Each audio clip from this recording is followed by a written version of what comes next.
अस्सलाम वालेकुम। स्किन के इंट्रोडक्शन, एपिडर्मिस और डर्मिस के पोर्शन के बाद हमारा नेक्स्ट टॉपिक है functions of the skin. Function of the skin में सबसे पहले हमें ये पता होना चाहिए कि स्किन थी क्या।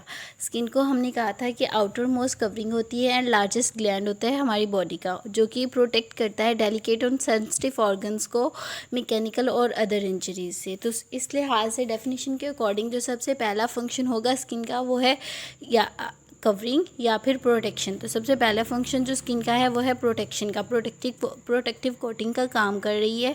प्रोटेक्टिव कोटिंग किस तरह, क्योंकि स्किन हमने कहा था कि लार्जेस्ट ऑर्गन है और इसके अलावा पूरी बॉडी को कवर कर रही होती है। तो पूरी बॉडी को कवर कर रही है, लार्जेस्ट ऑर्गन है, तो अंडरनेथ जितने भी टिश्यूज़ आएंगे सब के लिए ये एक ऐसा प्रोटेक्टिव कवर के तौर पे काम करेगी जो पूरी बॉडी को एक साथ रखेगी, जितने भी बॉडी टिश्यूज़ हैं उनको टुगेदर करेगी। ठीक है।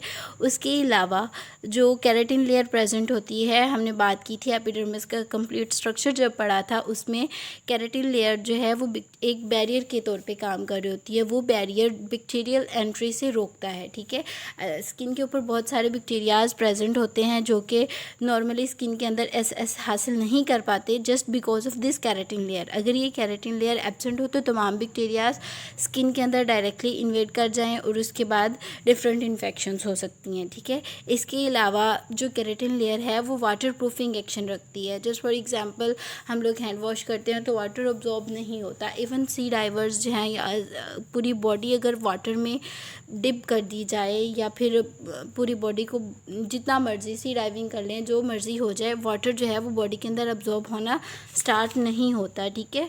अगर पूरी बॉडी वाटर के अंदर इमर्स भी हो जाए तब भी वाटर बॉडी के अंदर एसेस हासिल नहीं कर पाता just because of this keratin layer and other lipid molecules that are present in our skin layers. ठीक है।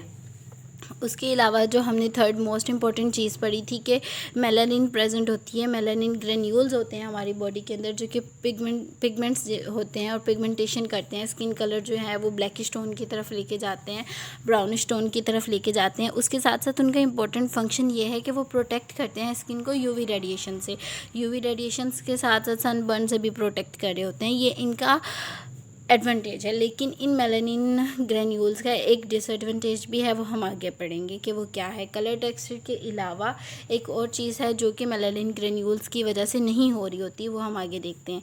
इसके अलावा प्रोटेक्शन के बाद जो स्किन का मेन इंपॉर्टेंट रोल होता है वो होता है थर्मल रेगुलेशन में। Thermal regulation in the sense that heat loss भी हो रहा होता है, हीट गेन भी हो रहा होता है। अगर हमारी बॉडी का टेम्परेचर ज़्यादा है तो हमारी बॉडी से टेम्परेचर बाहर की तरफ जाएगा। किस तरीके से जाएगा? आइदर रेडिएशन से, कंडक्शन से या कन्वेक्शन के थ्रू जाएगा। ठीक है। थर्मल ग्रेडियंट के ऊपर डिपेंड कर रहा है। बॉडी का टेम्परेचर ज़्यादा है, एक्सटर्नल एनवायरनमेंट में टेम्परेचर कम है, तो बॉडी जो है वो हीट लूज करेगी रेडिएशन से, कंडक्शन से या कन्वेक्शन से। अगर ये तीनों प्रोसेसेस नहीं हो रहे, अगर ambient temperature, external temperature high है बॉडी टेम्परेचर से, तो बॉडी का टेम्परेचर कूल होगा बाय स्वेटिंग। ठीक है। अगर एम्बियंट टेम्परेचर, मैंने कहा एक्सटर्नल टेम्परेचर बॉडी टेम्परेचर से हाई होगा तो ना रेडिएशन से जाएगा, ना कंडक्शन से, ना कन्वेक्शन से, देन एवेपोरेशन होगी, स्वेटिंग होगी, स्वेटिंग के थ्रू बॉडी का जो है वो कूल होगी। उसके बाद हमारे पास आता है सिंथेटिक फंक्शन। सिंथेटिक फंक्शन इस तरह से, जैसे हम कहते हैं कि सूरज की रोशनी में बैठने से विटामिन डी की सिंथेसिस होती है, तो हमारी बॉडी के अंदर 7D हाइड्रोकोलेस्ट्रॉल पहले से प्रेजेंट होता है, विटामिन D3, जो कि सनलाइट की प्रेजेंस में विटामिन D3 के अंदर कन्वर्ट हो जाता है। वो मेलानिन ग्रेन्यूल्स जो कि हमें प्रोटेक्ट कर रहे थे सनबर्न से, सनलाइट से, यूवी रेडिएशन से, वो मेलानिन ग्रेन्यूल्स इस 7D हाइड्रोकोलेस्ट्रॉल को विटामिन D3 में कन्वर्ट नहीं होने देते। इसकी वजह से रिक्टेशिया हो जाता है। ठीक है। हड्डियों की बीमारी हो जाती है। उसके बाद हमारे पास स्किन का अदर फंक्शन आता है अब्जॉर्प्शन का। अब्जॉर्प्शन में किस तरह से जितनी भी टॉपिकल प्रिपरेशंस आती हैं हमारे पास, ठीक है, टॉपिकल प्रिपरेशंस स्किन के ऊपर अप्लाई करते हैं और उनका सिस्टमिक इफेक्ट हासिल होता है, लाइक एज डिक्लोफेनिक जेल आ रही होती है, तो ये सारी चीज़ें स्किन के लिए अब्जॉर्प्शन का काम कर रही होती है, स्किन अब्जॉर्ब भी कर रही है। इसके अलावा toxic substances like as insecticides भी स्किन के अंदर अब्जॉर्ब हो जाते हैं, जैसे ऑर्गेनोफॉस्फेट्स है, ऑर्गेनोफॉस्फेट पॉइजनिंग हो जाती है। उसके बाद हमारे पास नेक्स्ट फंक्शन आता है स्किन का, वो है सिक्रीशन का। सिक्रीशन क्या है? सीबम सिक्रीट आउट होती है सेबेशियस ग्लैंड्स के थ्रू, जो कि लुब्रिकेशन का काम कर रही होती है। ठीक है। उसके बाद हमारे पास आता है एक्सक्रीशन का। एक्सक्रीशन मीन्स व्हाट, स्वेटिंग जो है वो एक्सक्रीशन प्रोसेस है, like as in the uraemia. और इसके अलावा यूरेमिया के अलावा बहुत सी ऐसी ड्रग्स हैं जो स्वेटिंग के थ्रू बॉडी से एक्सक्रीट आउट हो रही होती है। यूरेमिया एक ऐसी कंडीशन होती है, क्लिनिकल कंडीशन, जिसके अंदर यूरिया जो है वो बॉडी से एक्सक्रीट आउट होता है स्वेटिंग के थ्रू, ठीक है। एक्सक्रीशन के बाद हमारे पास आता है सेंसेशंस का।